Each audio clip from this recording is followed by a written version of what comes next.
주셨습니다. 좋으신 하나님, 오늘도 하나님의 말씀을 듣기 위해 나와왔습니다. 생명의 진리의 말씀, 2021년을 시작하며 주님께서 처음으로 들려주시는 공적인 말씀에 귀를 기울입니다. 하나님, 이 말씀 붙들고 올 한 해 살아갈 수 있도록 은혜 베풀어 주옵소서. 오늘도 주님께서 말씀하실 때에 부족한 저는 주님 뒤로 감추어 주시며 하나님의 영광만 나타나며 하나님의 교훈만 증거되게 하여 주옵소서. 예수님 이름으로 기도드리옵나이다. 아멘.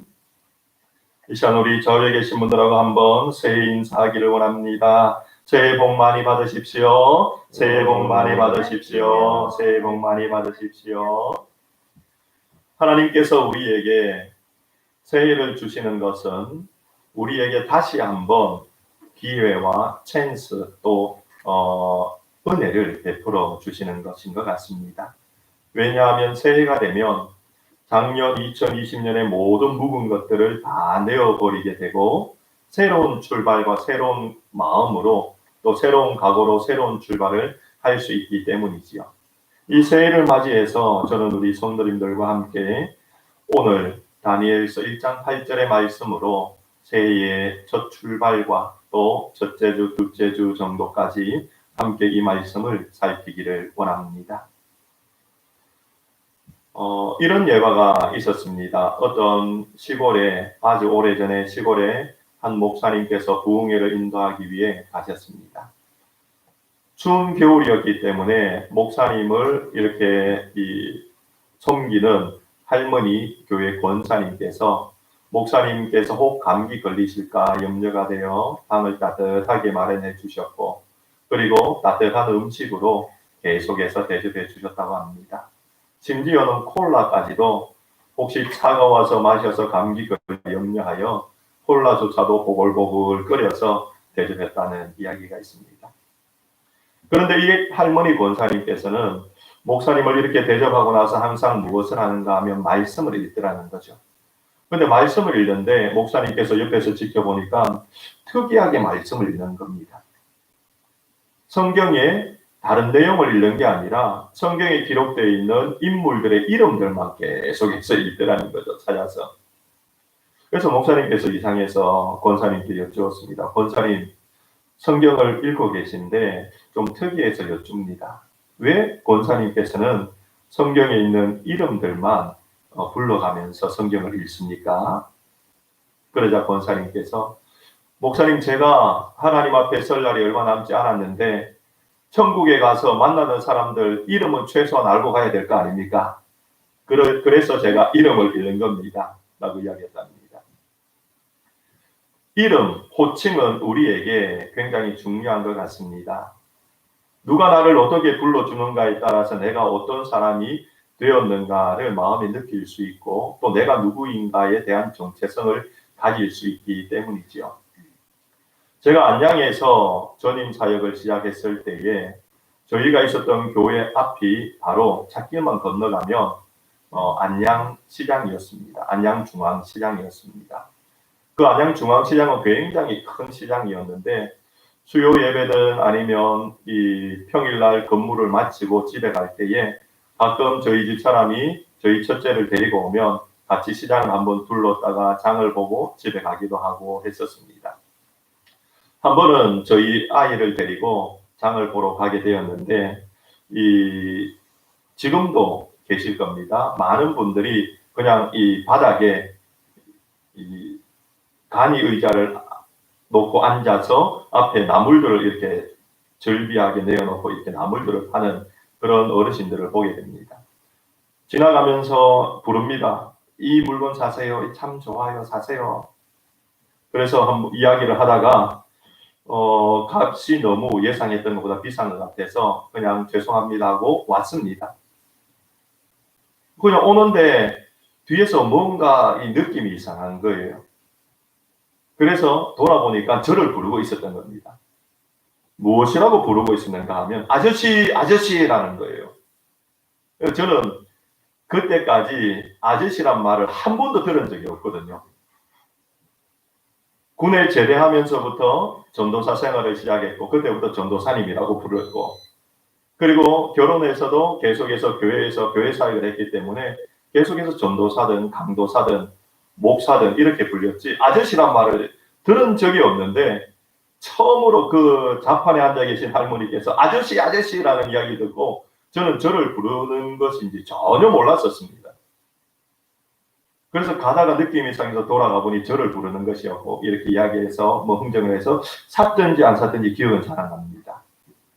그런데 분명히 기억나는 것은 제 아이의 손을 잡고 저희 집 사람하고 집에 돌아오는 길에 제가 참 기분이 이상하다라고 이야기했던 것이 기억이 납니다. 한 번도 듣지 못한 호칭으로 제가 불림을 받았다는 자체가 참으로 이상한 느낌이었습니다. 저는 이 말씀을 오늘 말씀을 준비하면 이 추억이 왜 떠올랐는가 하면 하나님 앞에 우리가 서게 될 때에 하나님이 우리를 어떻게 부르는가에 대해 우리가 조금 고민을 할 필요가 있기 때문에 이 생각이 떠올랐던 겁니다. 만일 우리 성도님들께서 하나님 앞에 오늘 세움을 받게 된다면 하나님은 우리 성도님들을 어떻게 부를까요? 그리고 하나님께서 나를 어떻게 불러주면 여러분들은 좋겠습니까? 저는 작년 11월 중반부터 12월 중반까지 있었던 다니엘서의 큐티의 본문을 보면서 하나님께서 저를 어떻게 불러주면 좋겠다라는 이름을 발견하게 되었습니다. 하나님이 저를 이렇게 불러주면 너무너무 행복할 것 같습니다. 그 이름이 무엇이었는가 하면 다니엘서에 3번 나오는 다니엘을 불렀던 하나님의 다니엘의 이름인데요. 그것은 다니엘서 9장과 10장에 3번 나오는데 특히 10장 11절의 말씀에 다니엘을 향해 하나님이 이렇게 부르는 이름이었습니다. 큰 은총을 받은 사람이요. 큰 은총을 받은 사람이요. 저는 이 부분의 말씀을 가지고 새벽 기도를 하고 또 이 부분의 말씀으로 수요 예배의 말씀을 증가하면서 제 마음에 나도 이런 이름으로 하나님께 불리면 정말 행복하겠구나. 그리고 저는 또 다른 들었던 생각이 우리 모든 성도님들도 하나님 앞에 이 이름으로 불리는 성도들이 다 되면 얼마나 좋을까라는 생각을 했습니다. 그러면서 2021년도 우리 모든 성도님들이 하나님 앞에 큰 은총을 받은 복음장로교회 성도들아라는 이름으로 불리기를 소망하며 이 말씀이 올해의 표어가 되기를 원하였습니다. 큰 은총을 받은 성도들아. 큰 은총을 받은 성도들아. 그런데 여기서 우리가 은총이라는 말이 뭔지를 조금 살펴볼 필요가 있습니다. 은총이란 말이 무엇이냐 하면 히브리어로 하마드라는 말, 하마드라는 말인데 이 말의 앞에 있는 하라는 이 말은 후두음입니다. 목 안에서 나오는 음이죠. 하라는 말인데 이게 영어로는 표현이 안 됩니다. 미국 사람들이 이 발음을 할 수가 없습니다. 그래서 영어로 이게 어떻게 표기되는가 하면 CH로 표기가 됩니다. CH는 우리 한국 사람들은 어떻게 발음하죠? 차라고 표현해요. 그죠? 그래서 이 하마드라는 은총이라는 이 말을 한국말로 우리가 한번 이야기해 보면 차마드라는 말이에요. 차마드. 그런데 한국말은 마지막에 동사들은 다 낫가로 끝나지 않습니까? 다로 이 말이 끝나게 되면 차마드라는 이 말이 어떤 말이냐 하면 참하다라는 말이에요. 참하다. 우리가 어떤 소중한 것을 보고 예쁜 것을 보고 귀중한 것을 보면 무엇이라고 이야기합니까? 참 참하다. 이야기 참 참하다.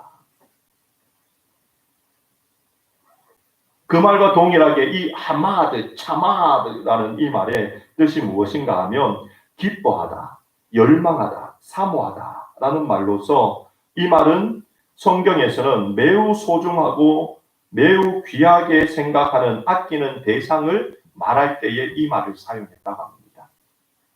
그래서 구약에 이 말이 21번 이 단어가 사용되는데 그 중에 19번은 어디에 사용되는가 하면 아주 값비싼 옷을 말할 때에 희귀하고 값비싼 보물을 말할 때에, 매우 귀중한 금을 이야기할 때에 하마드라는 말을 쓴다고 합니다.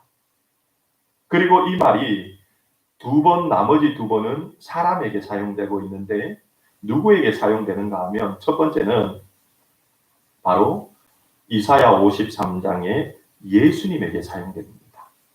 하나님이 예수님을 보시면서 이 말을 사용하고 계십니다. 그리고 이 말은 어디에 사용되는가 하면 오늘 우리가 이야기했던 다니엘서에도 사용이 됩니다. 하나님께서는 이 말을 흠이 없고 점이 없는 순수한 죄가 없는 곳에만 사용하고 계시다는 것이죠.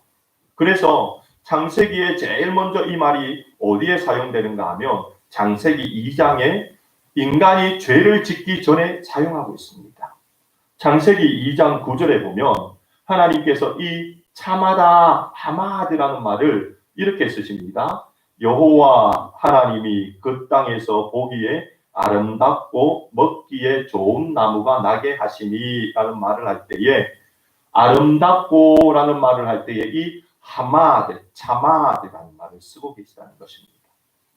이처럼 하나님께서는 이 땅에 죄가 없는 것에 대해 너무나 소중히 여기고 귀중히 여기고 그것이 너무나 귀하다라고 말합니다. 그러면서 하나님께서는 예수님에게 이 은총이라는 말을 사용할 뿐 아니라 다니엘에게 큰 은총을 받은 사람아 라는 말을 써서 너는 내가 정말 사랑하는 사람이야. 너는 내가 너무너무너무 소중히 여기는 사람이야. 너는 내가 너무 보물과 같이 여기는 사람인지 너 알지? 너는 내가 너무나 마음에 품고 있는 귀한 사람이야 라고 하나님께서는 다니엘에게 말씀하고 계시다는 것입니다. 저는 이 하나님께서 다니엘에게 하신 말씀이 오늘 이 땅을 살아가는 우리 모든 성도님들을 향하여 하시는 말씀이 되기를 주님의 이름으로 축원드립니다. 이런 소원이 우리에게 있기를 원합니다. 이 소원을 가지고 2021년 한번 살아봅시다. 그러면 다니엘이 어떤 삶을 살았길래 하나님이 다니엘을 보며 하마드, 참하다, 큰 은총을 받은 사람아 라고 말씀하고 계실까요? 다니엘이 어떤 삶을 살았는가? 오늘 우리가 읽었던 본문이 다니엘의 삶을 한마디로 표현하고 있습니다. 오늘 우리가 읽었던 본문 1장 8절은 이렇게 말씀합니다. 다니엘은 뜻을 정하여 자기를 더럽히지 아니하리라 하고 라고 말씀합니다. 하나님께서 다니엘을 보며 큰 은총을 받은 사람아 라고 이야기했던 그 근거가 무엇이냐 하면 다니엘은 하나님 앞에 뜻을 정하여 자신을 더럽히지 않게 하고자 다짐했기 때문이다 라고 말씀합니다. 다니엘이 그러면 어떤 뜻을 정하였을까요? 그것을 알기 위해 오늘 다니엘서 배경을 좀 알 필요가 있습니다. 다니엘은 이 당시에 약 15살 정도 되는 소년이었습니다. 다니엘은 왕족들과 귀족 중에 귀족들의 가문에서 태어난 부유한 집에서 아주 평안한 가운데에 교육을 잘 받고 지냈던 문제와 염려가 없었던 그런 소년이었고 또 지혜도 많았고 재능도 뛰어난 소년이었습니다. 그런데 다니엘이 살던 그 시대는 어떤 시대였는가 하면 다니엘이 있었던 근동 지역이 마치 폭풍 전야와 같은 회오리가 일어나는 그런 지역이었습니다. 그 지역에 원래부터 남쪽에는 애굽이 강성한 나라로 있었고 그 이스라엘의 동편에는 아수르의 나라가 있었고 그리고 그 북방에는 이제 바벨론이라는 나라가 점점 힘을 키워가고 있는 상황이었습니다. 그러면서 바벨론이 점점 힘을 키워나가면서 그 힘을 어디까지 뻗치는가 하면 동과 서로 향해 뻗치고 난 이후에 이제 남쪽까지 서서히 그 힘을 뻗쳐내려가며 오고 있는 중에 있었습니다. 그 가운데에 바벨론을 처음으로 막았었던 것은 그 당시에 쇠퇴해가고 있는 아수르라는 나라였습니다. 바벨론은 쇠퇴해가는 아수르도 거침없이 삼켰습니다. 수도를 점령했습니다. 그러자 아수르는 수도를 급하게 갈그미시라는 곳으로 옮기게 됩니다. 그 갈그미시는 어떤 곳이었는가 하면 애굽의 접경에 있는 장소로서 동과 서를 연결하는 교역로였고, 그곳을 통하여서 유브라데 지역으로 넘어갈 수 있는, 시리아에서 유브라데로 넘어갈 수 있는 교통의 요충지였습니다. 그곳에서 이제 이 아수르는 마지막 배수진을 치고 바벨론을 맞이하고 있는 상황이 있었습니다. 그런데 그런 상황 중에 누가 이 전투에 참여하는가 하면 그 당시 남방을 지배하고 있었던 강대국이었던 애굽이 이 전투에 참여하게 됩니다. 왜냐하면 갈그미시라는 땅을 빼앗기게 되면 그곳의 경계로 있던 애굽이 위태로워지기 때문이었습니다. 그래서 애굽의 바로 느고는 군대를 일으켜서 바벨론 느부갓네살 왕이 쳐들어오는 것을 막기 위해 아수르의 갈그미시로 가게 됩니다. 그래서 갈그미시라는 그 도시에서 세 나라가 한꺼번에 전쟁을 벌이게 되지요. 아수르, 애굽이 한 팀을 이루어서 바벨론을 막기 위해서 전투를 벌였는데, 그 전투가 고대사의 군수령을 이루는 갈그미시 전투였습니다. 이 전투를 통해서 누가 이겼는가 하면 바벨론이 이기게 됩니다. 그리고 바벨론의 세력은 이제는 갈그미시와 함께 애굽을 위협하게 되고, 그리고 애굽이 세력을 뻗치고 있던 남유다 지역까지 그 힘을 펼치게 되는 것이죠.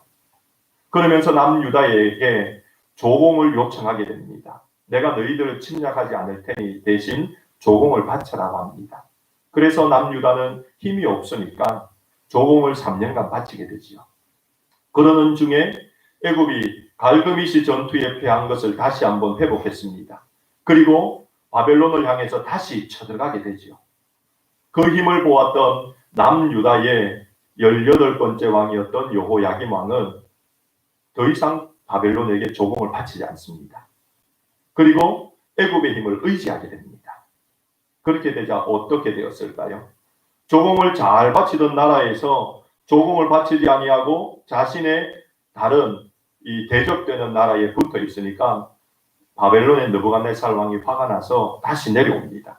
그리고 다시 한번 애굽과 전쟁을 하게 되고 남유다까지 위협을 가하면서 남유다에서 이제 포로들을 잡아가게 되죠. 그 포로들을 잡아가는데 그냥 일반 사람들을 잡아간 것이 아닙니다. 포로들 중에 왕족의 자녀들, 귀족 중에 귀족들의 자녀들을 몇 명을 잡아갑니다. 왜냐하면 이 포로들을 볼모로 잡아서 다시는 배신하지 못하게 하기 위해서 그렇게 하였습니다. 그렇게 포로로 잡아가는 사람들 중에 다니엘이 있었고 그들의 세 친구가 있게 되었습니다. 다니엘과 그의 세 친구들은 붙잡혀 가고, 그리고 붙잡혀서 바벨론 궁에 도착해 보니 거기에는 또 다른 나라의 자신들과 같은 많은 소년들이 모여 있는 것을 보게 됩니다. 그리고 바벨론의 느부갓네살 왕은 그 소년들에게 바벨론에 이제 관리로 세우기 위해서 그들을 특별 대우하면서 왕궁에서 그들을 잘 기르게 됩니다.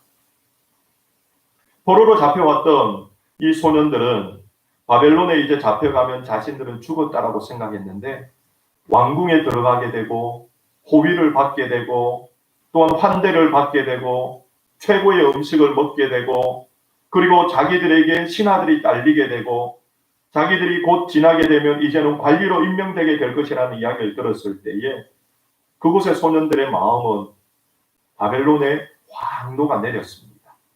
그러던 중에 오늘 다니엘은 어떻게 하는가 하면 뜻을 정하여 자기를 더럽히지 아니하였다라고 기록하고 있습니다. 뜻을 정하여 자기를 더럽히지 아니하였다.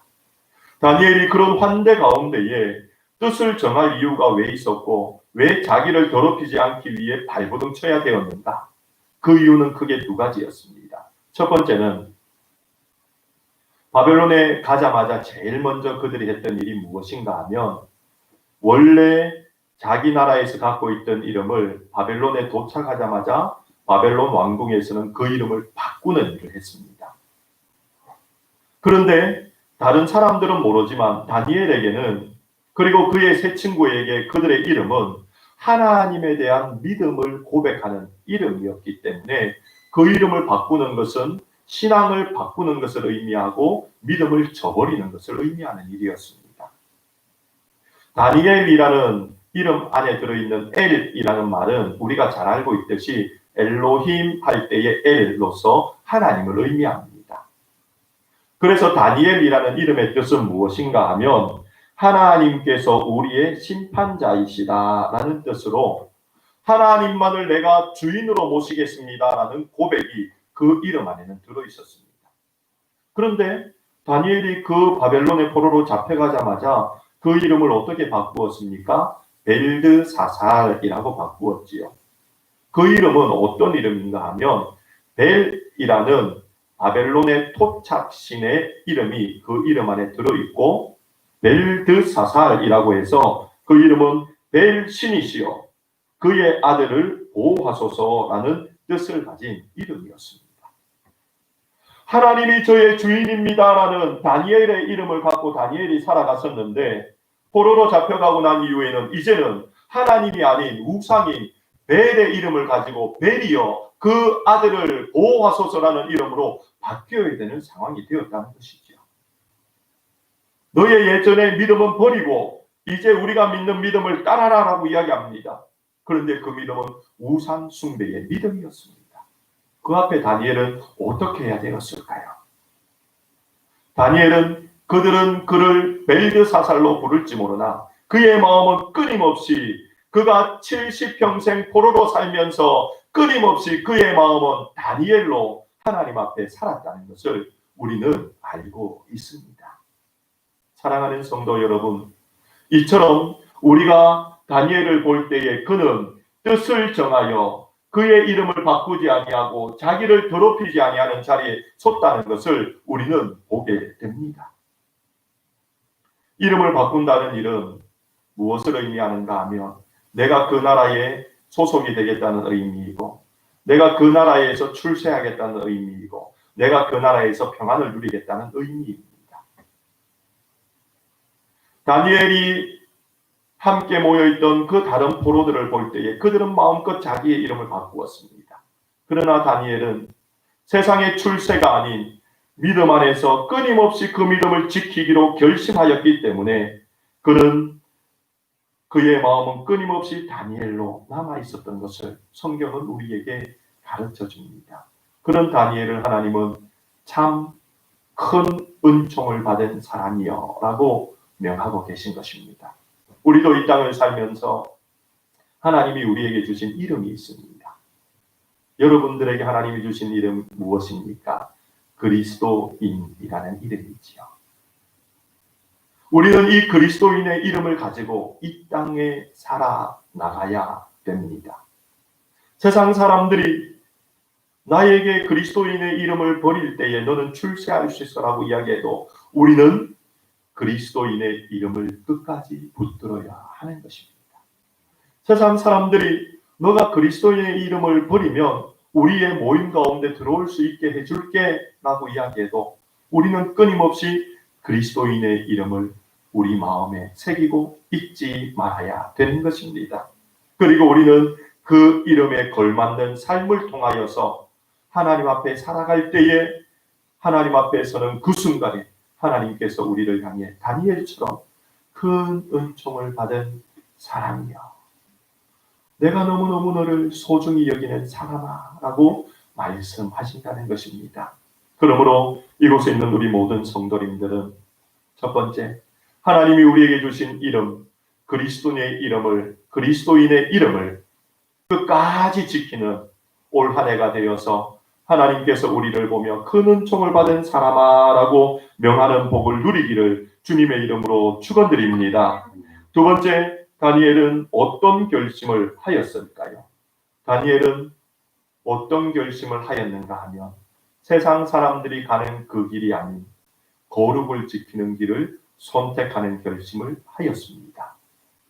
포로로 잡혀왔던 많은 이 왕족들, 소년들에게 주어졌던 음식들은 왕이 먹었던 진미였습니다. 산의 진미였지요.